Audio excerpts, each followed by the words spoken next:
இருளில் நடக்கிற ஜனங்கள் பெரிய வெளிச்சத்தை கண்டார்கள். மரண இருளின் தேவத்தில் குடியிருக்கிறவர்களின் மேல் வெளிச்சம் பிரகாசித்தது. நமக்கு ஒரு பாலகன் பிறந்தார், நமக்கு ஒரு குமாரன் கொடுக்கப்பட்டார்.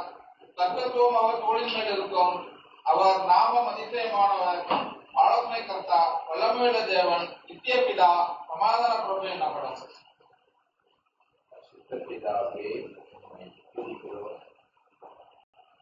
ரட்சகர் இயேசு கிறிஸ்துவின் மூலமாக நம்முடைய பாதங்களிலே நாம் வருகிறோம்.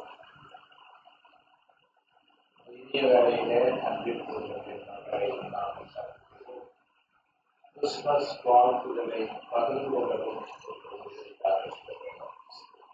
இயேசுவினால் இந்த உலகில் பிறந்தது நோக்கங்கள் அவர்களுடைய உள்ளத்திலும் இல்லத்திலும்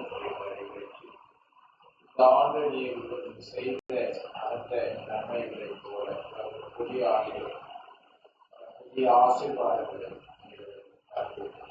இவர்களுடைய ஜெபங்களை கேட்டு இவர்களாய் ஆசீர்வதித்து நல்ல பாதையில் தொடர்ந்து வழிநடத்த வாழ்விக்க வேண்டும் என்று ஜெபிக்கிறோம்.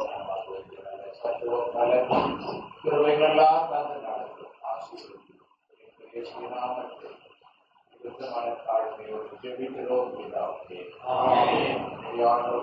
இயேசு கிறிஸ்துவின் பிதாவாகிய தேவனுடைய பரிசுத்தாவியானவருடைய ஆசீர்வாதம் நம் அனைவரோடும்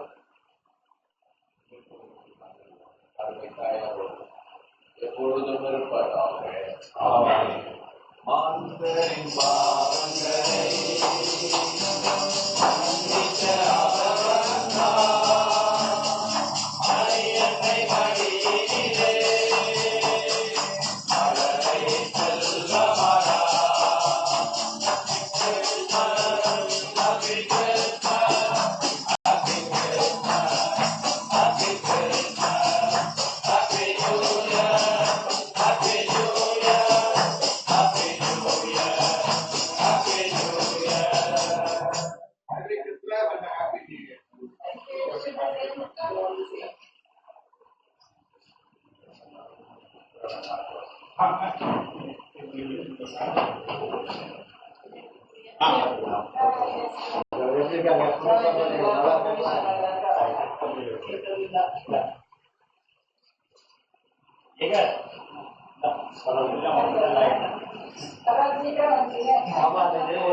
கடைசியா